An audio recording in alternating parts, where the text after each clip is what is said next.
Before we begin, there's something you should know. In parts of Appalachia, even mentioning this witch was believed to bring bad luck. Whether that's superstition or something far darker, you'll have to decide by the end of this story. Deep in the Appalachian Mountains, there are stories of a mysterious witch so feared that locals refuse to say her name aloud. Is it just folklore? Or does something darker still linger in those hills? If this is the kind of story you like uncovering, press subscribe. It helps more people find these forgotten legends.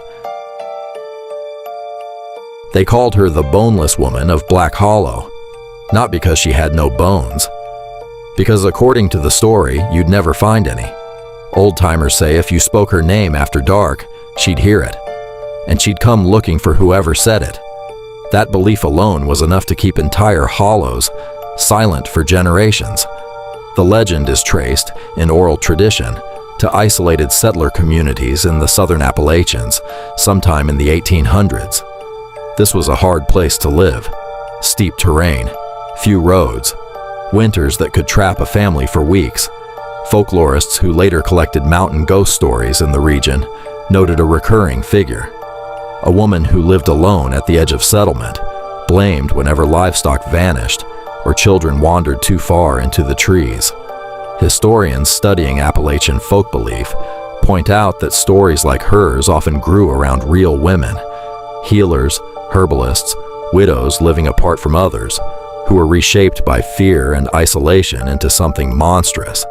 Whether one specific woman inspired the legend, or whether it formed slowly out of many smaller stories, no one can say for certain. She's described as tall, too tall for the doorways of the cabins she was said to enter. Her joints bend the wrong way, as though her body forgot how a person is supposed to move. Her face, in the oldest tellings, is left blank, not because no one saw it, because everyone who claimed to see it described something different. The stories agree on one detail. She didn't chase. She waited at the tree line until dusk, when the light made it hard to tell shadow from shape. She was said to call out in the voice of someone the listener loved. A mother, a lost child, a neighbor gone missing the winter before. Those who followed the voice into the dark, the story goes, were never seen again. The gentler tellings say she only frightened trespassers off her land. Darker versions, passed down in a handful of hollows, claim entire families vanished after ignoring warnings not to build too close to Black Hollow. The most disturbing account, one still repeated by a few older residents, always framed as something their grandparents swore was true, describes a search party that found footprints leading into the hollow and none leading back out. None of this is verified history. It survives as legend, told and retold, each teller adding their own darkness to it. It's worth asking why an entire region held on to a story like this for so long.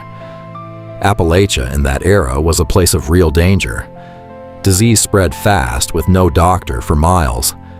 People genuinely went missing in dense, disorienting terrain. A story like hers gave shape to fears that otherwise had none.